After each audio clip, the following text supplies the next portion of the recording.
मी मतदानला आले पण माझं मतदान झालं नाही, दुसरी बाई करून गेलेली।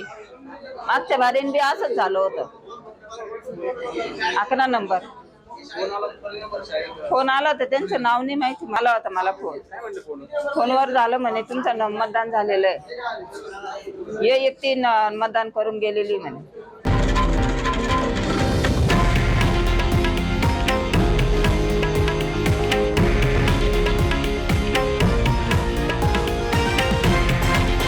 हे आहे देशातील नंबर 1 न्यूज नेटवर्क आणि आपण पाहत आहात TV9 मराठी, एकमेव।